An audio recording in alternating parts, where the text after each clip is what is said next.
Salut l'équipe et bienvenue dans cette nouvelle vidéo dans laquelle nous continuons de parler du narcissisme. Nous allons donc commencer par parler du selfie. Le selfie est bien plus qu'un monde. C'est l'art de gérer son image, l'art de montrer au monde ce que l'on veut qu'il voit de nous.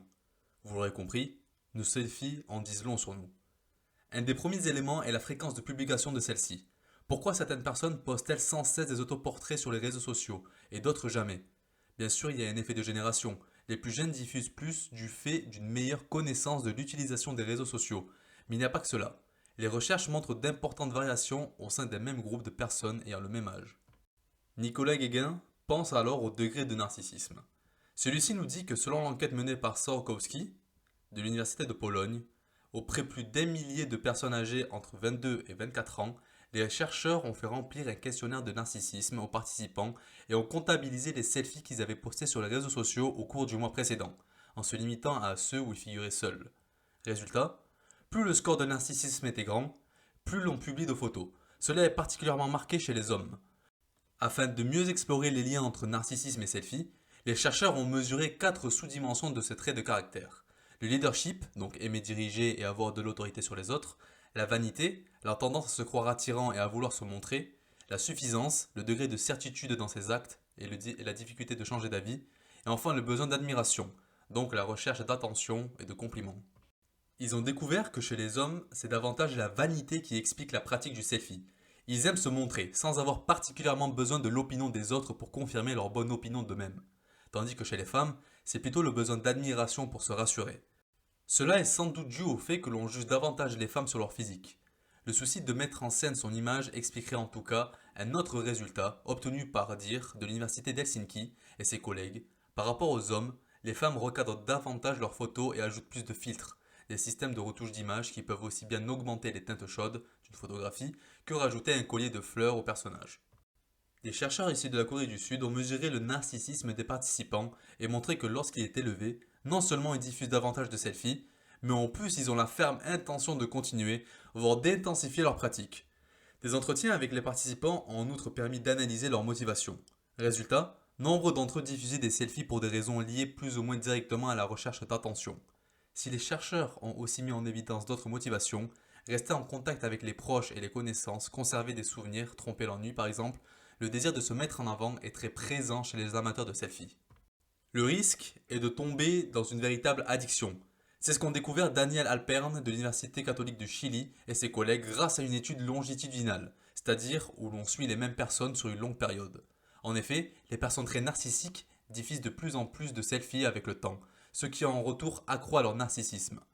Le narcissisme n'est qu'un des aspects de la personnalité que l'on peut lire dans les selfies, comme l'ont montré Lin Qiu de l'Université technologique de Nanyang à Singapour et ses collègues.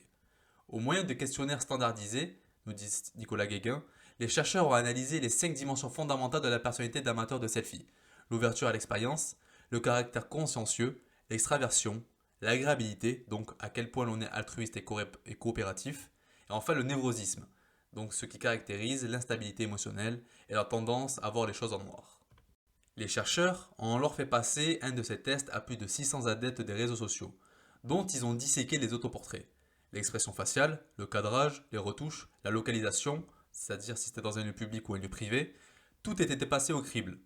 Or, les caractéristiques des photos variaient significativement selon la personnalité. Ainsi, plus les personnes étaient extraverties et ouvertes, plus elles affichaient des rires et des expressions joyeuses, et moins elles avaient les lèvres serrées. L'agréabilité et le caractère consciencieux se traduisaient également par la présence d'expressions émotionnelles positives, mais aussi, dans le premier cas, par un regard tourné vers l'objectif et dans le second, par le fait de prendre sa photo dans un environnement public et de fournir des informations sur ce lieu.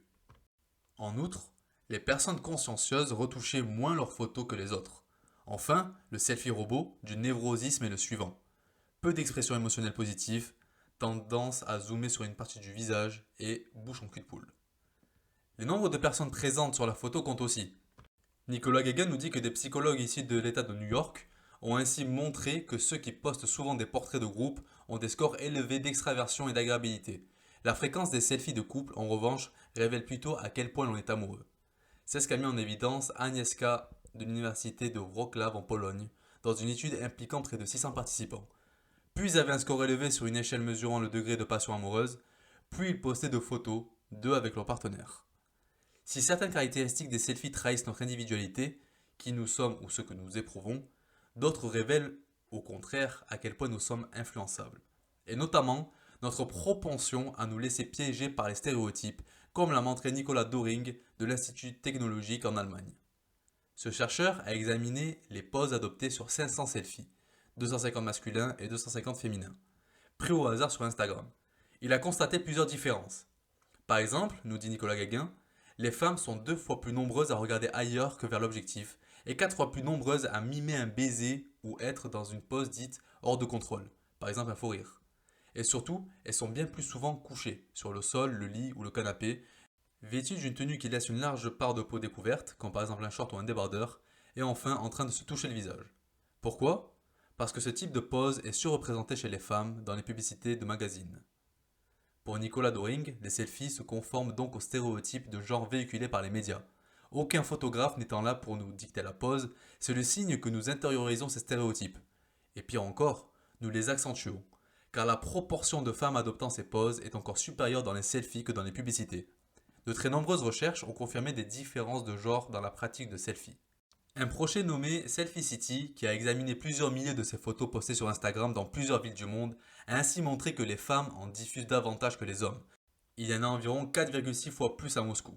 Autre exemple, avec l'équipe de Nicolas Guéguin, celui-ci a analysé les derniers selfies postés par un panel d'étudiants et a montré que les femmes sourient plus souvent et plus largement que les hommes. Alors, est-ce encore une fois un effet des conventions stéréotypées qui incitent les femmes à être sociables et souriantes? La tendance n'a en tout cas rien de neuf. Marc DeSantis et Nathan Sierra l'ont trouvé sur des photographies de promotion d'étudiants archivées depuis près d'un siècle. Les supports changent, mais les comportements restent.